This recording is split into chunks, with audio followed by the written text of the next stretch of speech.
ನಮೋ ಬುದ್ಧಾಯ್ ಜೈ ಭೀಮ್. ಆತ್ಮೀಯ ಎಲ್ಲ ಬಂಧುಗಳಿಗೆ ಕ್ರಾಂತಿಕಾರಿ ಜೈ ಭೀಮ್. ನಾನು ನಿಮ್ಮ ಅಂಬೇಡ್ಕರ್ ಸೇನೆಯ ಉತ್ತರ ಕರ್ನಾಟಕ ಅಧ್ಯಕ್ಷ ಶಿವಲಿಂಗ್ ಗೊಂಬಿಗುಡ್ ಮಾತನಾಡ್ತಾ ಇದ್ದೀನಿ.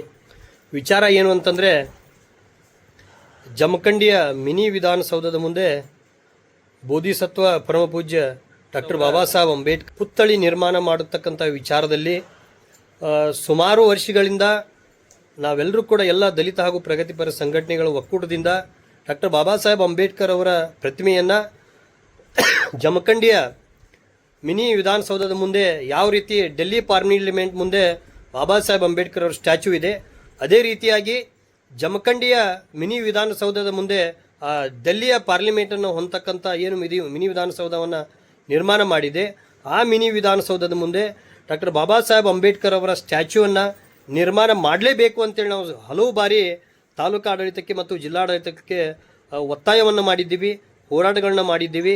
ಆದರೂ ಕೂಡ ಕೆಲವು ವಿಚಾರಗಳಿಂದ, ಕೆಲವು ರಾಜಕೀಯ ಹಿತಾಸಕ್ತಿಗಳಿಂದ ಈ ಒಂದು ಕಾರ್ಯಕ್ಕೆ ಅಡ್ಡಿಪಡಿಸ್ತಾ ಇದ್ದಾರೆ. ಆದ್ದರಿಂದ ನಾವು ಮಾನ್ಯ ಜಿಲ್ಲಾಧಿಕಾರಿ ಅವರಿಗೆ, ಮಾನ್ಯ ತಾಲೂಕಾ ದಂಡಾಧಿಕಾರಿ ಅವರಿಗೆ ಎಚ್ಚರಿಸ್ತಾ ಇದ್ದೀವಿ, ತಾವು ಯಾವುದೇ ಕಾರಣಕ್ಕೂ ಡಾಕ್ಟರ್ ಬಾಬಾ ಸಾಹೇಬ್ ಅಂಬೇಡ್ಕರ್ ಅವರ ಮೂರ್ತಿಯ ವಿಳಂಬ ಕಾರ್ಯವನ್ನು ಮಾಡಬೇಡಿ.